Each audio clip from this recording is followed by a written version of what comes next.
Hello, everyone, and welcome back to the latest edition of the Jake's Take with Jacob Elyachar Podcast. I'm your host, Jacob Elyachar, the chief content producer and writer of JakesTake.com, a pop culture entertainment news website. Now, if you're listening to this in our audio version, please give us 5 stars. If not, if you're watching our audio version, or watching us on YouTube, please give us a thumbs up and subscribe to the YouTube channel, please. I am very excited to welcome this next guest. He is an award-winning dancer who has danced for Dillon Francis, Halsey, and Tiesto, and he has not one but 2 Netflix projects coming up. That 90s show, and he's also playing Dismal and Glamorous. And as of this recording, he has 9.8 thousand Instagram followers. So please help me welcome Damian Terriquez to the podcast. Hi, thanks for having me. Damian, thank you so much for taking time out of your schedule to talk with me. I really appreciate it. Yeah, of course. All righty, Damian. So let's get started. So when did you get interested in performing, and how did that passion evolve into a desire to pursue a career in the entertainment industry? Well, I think performance started when I was in dance, obviously. Most of the people that I danced with had been doing it since they were 3, the mommy and me classes, and they, just danced. I did not do that. I started dancing when I was 17. When I was 15 and in high school, when I was a freshman in high school, I got very sick. And so after that, and in high school, you have to take electives and all those things. So I was in a intro to drama class. I didn't necessarily have any interest in it. But that's how I met the theater people. And then because I had my health scare, my drama teacher was like, I think it would just be really good if you did the play or something just to bounce back and, get back into the swing of doing things, because I was out of school for a couple months. And so I did that. I did the musical. From that, I met the dance team. My school was very collaborative. So the core dancers were the dance team. And that's sort of just how I got exposed to performance. I didn't grow up going to any shows. I embarrassingly thought that I didn't realize that things were jobs in Hollywood or in movies. I knew that they got paid to do it, but I didn't realize that was a career path necessarily. So it was never something that was on my mind. Anyways, cut to high school. So I did the Pajama game in high school, and that's how I met the dance team. From there, I auditioned for the dance team. I got in.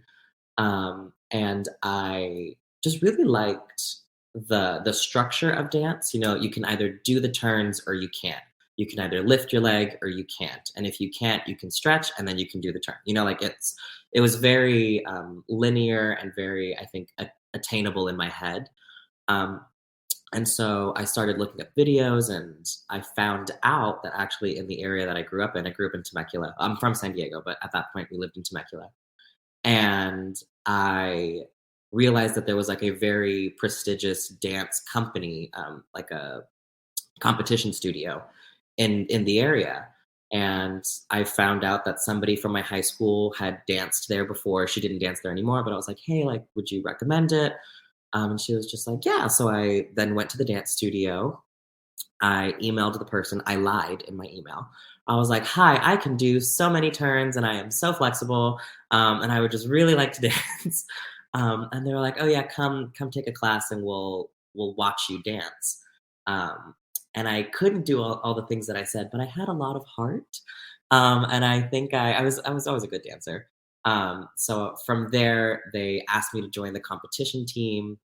And then very quickly I started dancing, 6 days a week, 5 hours a day. So I would go to school, and then I would drive. So I'd probably finish school at 3 or 4, whatever time high school ends out. And then I'd drive to the studio, and then I'd be there until 10 or 11 o'clock at night. And then I would come home. And from there, because the studio was prestigious, because they opened a lot of doors for me, I got to dance in front of a lot of choreographers who later on, after I graduated the studio and graduated school, offered me jobs. And from there, I worked with some really cool musicians. I worked with Tiesto, Dillon Francis, Halsey, not necessarily on their tours, but on their concert visuals and for their music videos. And that was cool. And I did that while I was in college. So that was sort of like my side hustle thing, which is also why I didn't tour, because you have to obviously not be in school to tour. So that's how I started out. And then from there, I, pivoted. We can get into it, but I pivoted into acting in Hollywood and all that stuff. Awesome. I gotta say, I am a fellow theater kid, but I was from 5th grade to 12th grade. So I definitely see that. And I also gotta say, like, kudos for getting your education, your education as well with in college, because I also graduated from college as well, but to have the opportunity just to like be part of, let's say, the staging process of it is actually pretty darn cool. Yeah, I mean, I'm a first generation American and Mexican American, and it's the whole reason my family came to this country, was to get an education and ideally have a better life. And my mom was always very supportive of anything that I wanted to do, but she said, you have to get a business degree. So I have a marketing degree. She said, you can do whatever. I don't care what you do after you graduate, but you are getting a degree. And I said, okay. And so, yeah, like while I was dancing or while I was in school, because I had those relationships with the choreographers, I never had to take time off of school to dance. And it's called like a direct booking. I would just get texts from choreographers, be like, hey, are you available this weekend? Or can you, because you don't go to school every day in college. And they're like, are you available? And that's how I got my jobs. So that was a very privileged way of having a dance career, because I didn't have to go to any auditions, and I didn't have to go to any open calls, and I didn't have to do all of the hard legwork of starting a career in that way. But yeah, and that's actually how I got into acting. There was a show. Well, there was a franchise of movies called, Step Up.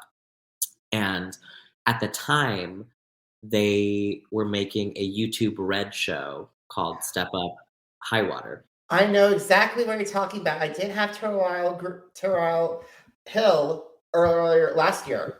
Yeah, so they had a open call audition for a character named Zoe, and it was a hip hop audition, and I was trained in all the styles. I competed in all the styles. I ranked in a lot of the styles, but hip hop was never my strong suit. And so me and a friend were like, you know what? Let's go. It was like on Melrose or something, like in Hollywood, and I was like, well, we can go. We'll get cut. We'll go to lunch, and it'll be a day. And then my friend got cut, and I did not. Wow. And so they went to lunch, and I was like, I guess I'll see you later. And I made it through the dance audition, and they later were like, okay, we'll send you the acting audition later, like for those who made the next round. And so the dance audition was a traditional dance audition. They're like 6 hours, and you're dancing the whole time, and there's not a lot of amenities, or it's a dance studio. And I remember a couple weeks later when I got the acting part of the audition, they like sent you the sides. For those who don't know, the sides are like the script that you'll read from. And I was like, they don't send you the choreography before you go. And I was like, well, this is nice. And then I got to the place where the casting office was, and there was like massage chairs in the lobby, and like a vending machine and a coffee machine. And I was like, oh, so this is what acting is like. I was like, this is very different than the life of a dancer. There's a lot of do it again. Great. And this is not specific to Step Up. This is just like dance auditions. They're like, okay, great. Okay, last time. And then you go like 6 more times. And it's like, oh, can we get water? And it's like, one more time, and then you can get water. And with the acting one, it was like, hi, check in on this iPad. Please have a seat. Would you like a coffee? And I was like, oh, well, if this is acting, I was like, I could do this. And so that was my very, very first experience. And I was still at that point, I was like a junior in college. So I couldn't do the job anyways. I only did it for the sake of getting lunch. But that was my first experience, like actually seeing what that was like. Yeah, and then I went back to college, and that was always like in the back of my mind. I was like, the coffee in the audition is nice. And that's amazing too, because it definitely tells you that about your talent. They trust you with it. They trust you with all this, and like, even though hip hop wasn't your strongest suit, you still made it through so many rounds of cut, and then all to have the opportunity to go on Step Up, which yes, is YouTube Red, but also at the same time it was on Stars as well. Yeah, it moved over to Stars. And I forgot who ended up getting the job. It was also like a very different person that they went with. Because I think the hard part about acting from like a traditional sense is like the rejection that you get. I have since removed myself from that. Like I don't really care. Now I've gotten to a point like where I audition and then I just forget that I auditioned. Because there's so much that goes into an acting part that's not what you would do in a dance sense. So it's like with dance, you can either do it or not. And it's like usually, even from like the first couple rounds of like a big open call, you can kind of tell who's going to make it through. Because you're just looking for bodies that'll fit together. Or like if you see that the rest of the dancers and like one's way too tall, it's just like, okay, well, that's not going to fit in the dance. Same thing like with short. And so with that experience of acting, when I saw who ended up getting the part, and I was just like, we were totally different. The one who ended up getting it was like a really, really tall, like shaved head, but bleached hair person. And I was like, I'm not that. So it was just like my first time realizing that like so much goes into casting a show and casting a movie, and they'll look at totally different types and just really go intuitively until somebody has to make a decision. And so that was like the first time that I realized that like acting, while more cushy than dance, is also a much more psychological game, because you don't know what they want or who they want to see or what choice is the right choice. Where in dance, all of those things are very easily mapped out, let's say.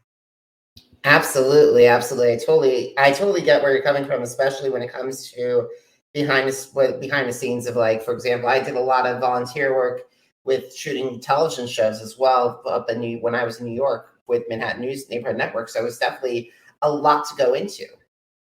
Yeah, I mean that, and to like jump forward a little bit, like that was college.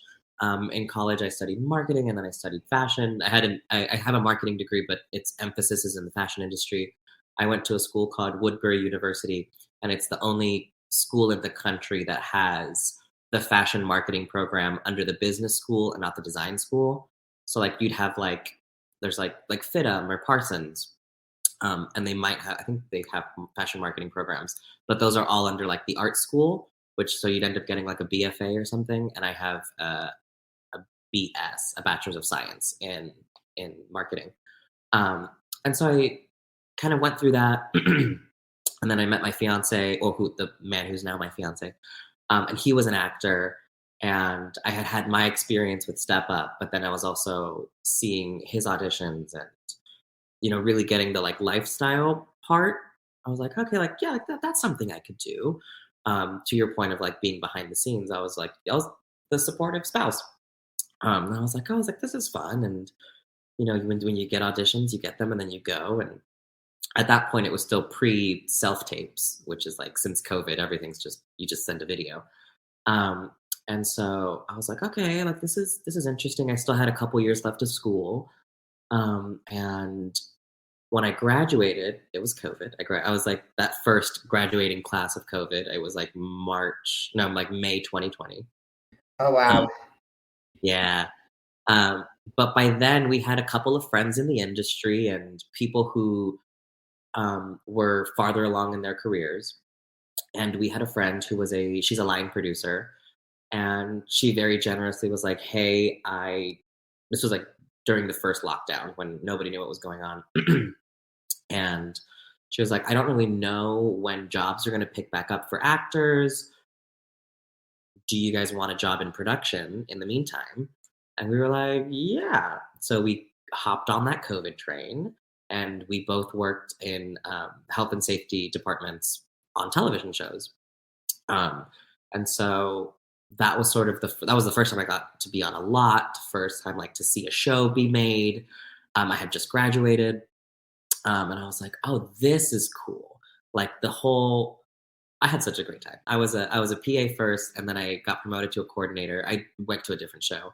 Well, actually, so she offered that job to my fiance husband. I mixed the two up. We're not married yet, but my husband. She offered the production job to him, and there was a scene in the pilot that she was filming, or that she was producing, and there was dancers involved. And I said, "Hey, Luke is working production. Can I do the dance part?" And she was like, "Well, you'll have to go through the choreographer, who I had already met." And I was just like, "Oh, this is easy." And so that's how I got on my first lot. My first stage was as a dancer for an HBO pilot. And then from there, because I thought it was so cool, I met everybody in production, like in all the different departments. And when our show wrapped, the way a pilot works, for those who don't know, it's like you film it and then it goes to the studio, and then you have a couple weeks or months off while they make a decision. And then a couple weeks later, they're like, "Okay, we'll continue the show or we'll cancel it." And so while we were waiting for the decision, some friend that I had made on set was like, "Oh, this other show is looking for PAs if you want to do that." And I was like, "Yeah, yeah." So I went on that. That show was Sex Lives of College Girls. And so I PA'd for the pilot. And then during that process, the HBO pilot that we filmed did not go. And then I stayed on Sex Lives for the last 2 years. And then I got bumped up to coordinator there. That's amazing. It's amazing that you see that you took a chance during one of the most trying times in the entertainment in our world. And you basically went and learned a lot of new skills. Like, for example, I love learning about behind the scenes as well. When X Factor came to Kansas City in 2012, and when it came to Denver in 2013, I definitely was part of the crew that worked with the catapult auditions. It was amazing to see the process. Yeah, and because at that point I hadn't fully committed to acting or dancing. I knew I didn't want to dance. I had a lot of friends who were very successful dancers, but the lifestyle just wasn't something that I wanted. I didn't want to tour. I didn't want to go to New York or Houston or like one of the big like dance capitals, like, and work at a studio, or like at a theater. There was nothing wrong with it. I didn't want to do that. And I really liked turning. I really liked doing a lot of leg work. And that's just not the reality in LA either. Like, again, like the audition that got me almost a job was a hip hop one. And so like, I was like, okay, like the style of dance that I like isn't necessarily the most commercial. So I need to figure something else out. And like, I had my degree and I was like, oh, maybe I'll go work at a marketing firm. So when this opportunity came up, I was like, well, I'm not doing anything anyways. The world's shut down. I might as well see what this whole industry is about. And I really thought like, maybe I'll go and like, because of my degree, like maybe I'll go work at a studio and like do marketing, or maybe I'll stay in production and do like costumes or something because of the fashion background. But the more time I spent on set and the more time I watched the notes that directors would give and the types of actors that were able to take the notes and sometimes they weren't, and that like back and forth creative process, I was just really interested with it. And as a dancer, like I was used to some sort of,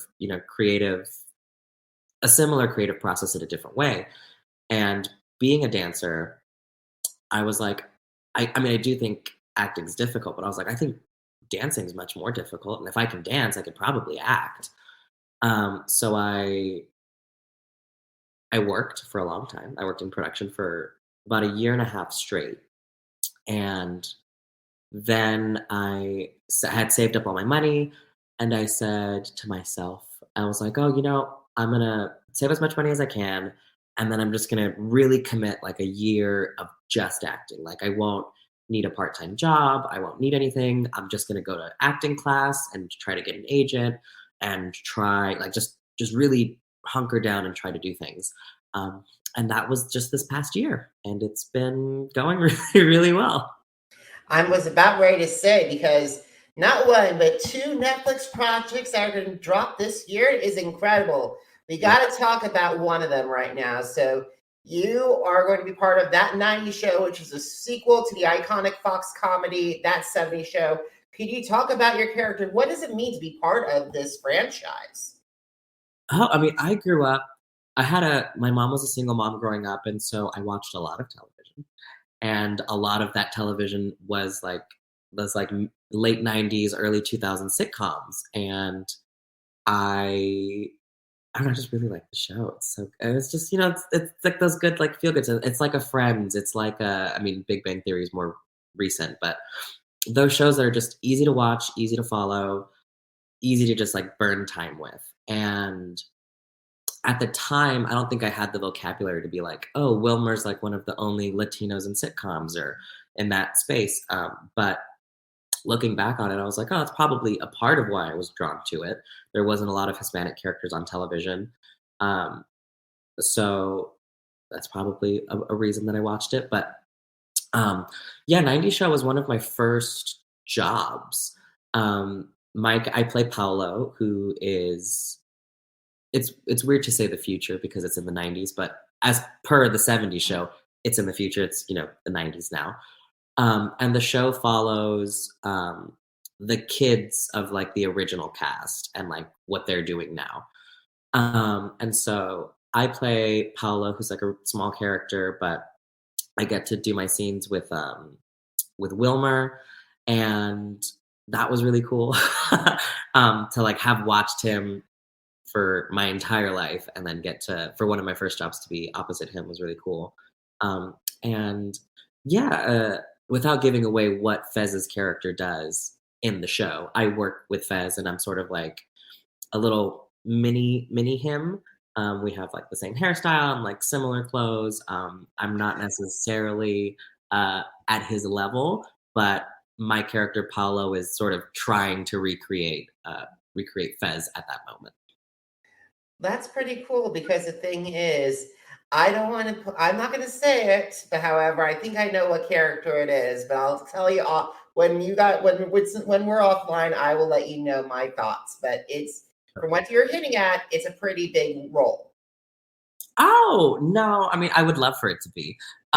It kind of wasn't. Yeah, it's the kids that the show follows, I'm not necessarily involved with or stuff. It's really just like a couple scenes with Fez. But for that to have been like my first, again, it was like my first job. I think it was my second job. And that was right before Glamorous, which is like that's my big show.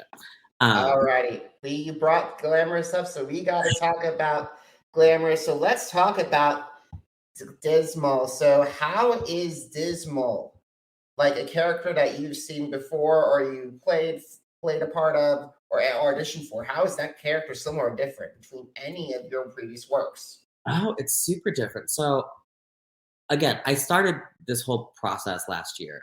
I was in acting class January 2022. I got my agent in February 2022. I got my first job late March. I shot it in April, and then I got 90 Show, and then I shot that like in May, and then I got Glamorous like in June. It was very, very quickly. And so Dismal is a club kid. They are non-binary in the show, and Dismal's kind of, a little jaded for how young they are, a little scrappy, kind of will do anything to get a buck. Like, me and the cast kind of joke around because like in every scene, I kind of have a different job. Like there's one scene like where I'm the bouncer, and one where I'm like the MC, and then the other one where I'm like the tip person. And it's just like, oh, like the only thing I hadn't done at that point was like bartend, which I still haven't done, but maybe season 2. So yeah, Dismal. So the show Glamorous, the way it was pitched to me was like, the Devil Wears Prada meets Ugly Betty. Instead of fashion, it's makeup is like the industry that everyone's in. And so the show follows a gender nonconforming character played by Miss Benny. The character's name is Marco. And so Marco gets an opportunity to work for Kim Cattrall's character, who owns this makeup company, and then gets sort of swept up isn't the right word, but like it's that whole new job, new city, new opportunity vibe of these like young queer characters. And Mike Dismal gets introduced to Marco very early on in the series, and then we kind of become best friends.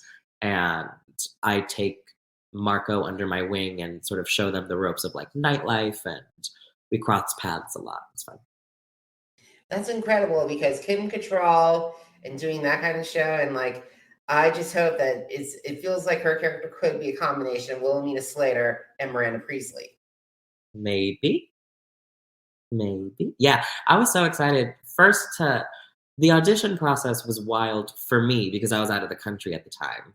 And so I normally like to really do a lot of research before, like, if I'm getting an audition, like, I'll look at the show and the writers and, like, maybe the producers or whatever, but I didn't have that. I was on a cruise ship at the time, and because of the time change, I really only had, like, maybe 7 hours to, like, turn it around.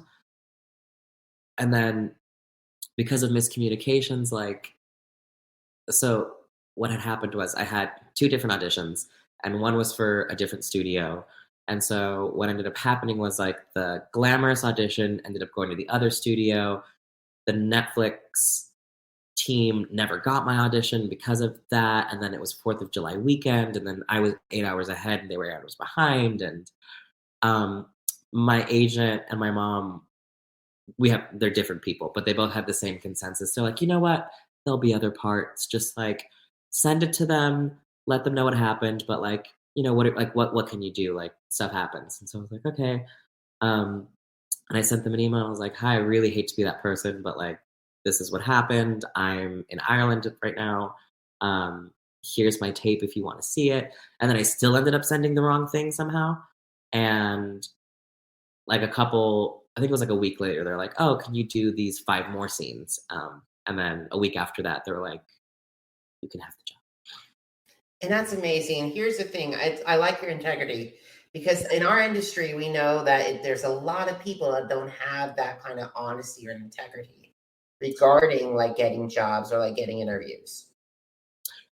Yeah, I was just, I think my acting teacher at some point was like, you have to get a life. Like acting can't be your whole thing. It can't be your whole personality. It can't be your whole, like reason to be.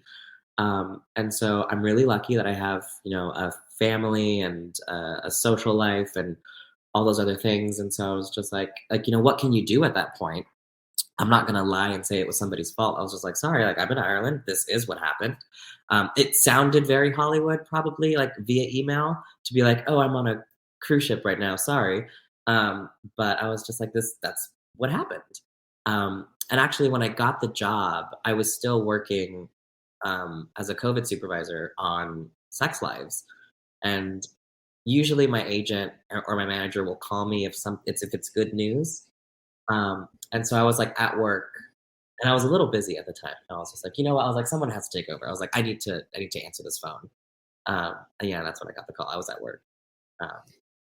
Yeah. That's still a pretty amazing opportunity to go from COVID supervisor, a crew member, to go in front and work in front of the camera. I gotta say that not a lot of people in the entertainment industry say, hey, I just went from crew manager to production for COVID supervisor to acting in front of the cameras.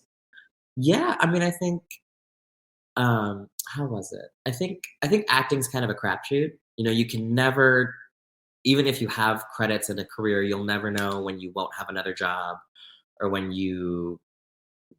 I think acting has the least amount of power in the industry. You know, you have to wait for someone to see you in something or to give you an audition and then to ask you to come back and then to ask you to read. And then somebody has to be like, oh yeah, they can have the job. You know, it's a lot of, so many things have to align for somebody to say yes. And so, I don't know, I like working. I like having a job. I really love the industry. And, you know, production's hard work. You know, it's like 16, 17-hour days. But like, I don't know, it's fun. You're making movies and you're making shows. And it's just like, you know, you know, at the time it wasn't in front of the camera, but it was still cool. And if I wasn't where I am now, I think I would still be working in production. I think it's so cool and fun. And so I really love the industry, and to be able to do what I actually want to do, which is be in front of the camera, is like such a privilege. But even if I wasn't, I'd still be doing it, meaning working in the industry in some way, shape, or form. I really enjoy it. Awesome. We gotta start winding down our conversation. So let's talk really quickly about social media. What is your, now are you only exclusively on Instagram, or are there other apps? If so, or do you prefer Instagram over the other apps? I haven't been able to make sense of TikTok, so I don't have a TikTok. I mean, I think I have an account, but I don't have the app, or I don't use it. Instagram is sort of my easiest thing to look at. I don't post that often, but like I'll post on my stories, and every couple weeks I'll post on the actual thing. My Instagram's Damian Terriquez, DamianTerriquez. Twitter, again, I was never really able to figure it out. Hopefully once the show comes out, I'll be able to like tweet about the show or something, or post pictures or something. And that's my handle, but backwards it's Terriquez Damian. Yeah, I think TikTok, I don't know. I don't really know what the other social medias are. But yeah, so I'm on Instagram, I'm on Twitter. Twitter I kind of just use like as a news feed, because that's where I get most of my news. And then Instagram is like the social one for me. I cannot get TikTok either, because the thing is, because I know I will be addicted to its algorithm, and the algorithm will be a rabbit hole, and Instagram and YouTube already have me on theirs. Yeah, I mean, I guess I technically do watch TikToks, but it's whatever makes it to Twitter and Instagram. But I see the TikTok logo, so I know it was originally on there. Awesome. So when can they find Glamorous, and when can they find that 90s show on Netflix? So 90s show comes out on Netflix on January 19th in a couple weeks. And Glamorous is still being edited, but I think it'll be out this summer. Wonderful, wonderful. So guys, did you miss an episode of the Jake's Take with Jacob Elyachar Podcast? Visit our channels on Apple Podcasts, Deezer, Google Podcasts, iHeartRadio, Podcast Addict, Spotify, and Spreaker. Now, are you on social media? Because I'm on social media too. Facebook, Instagram, Twitter, and YouTube, Jacob Elyachar, JACOBELYACHAR. Now, just to let you know, Damian, that jakestake.com, jakes-take.com, the blog that started it all, will be turning 12 this August. Congratulations. Thank you so much, Damian. I really appreciate it. And also, Damian, good luck with this career. I have a lot of high hopes for you. And everyone, thank you so much for your time. Thank you so much for watching. Thank you so much for listening. Until next time, have a great one, everybody. Goodbye.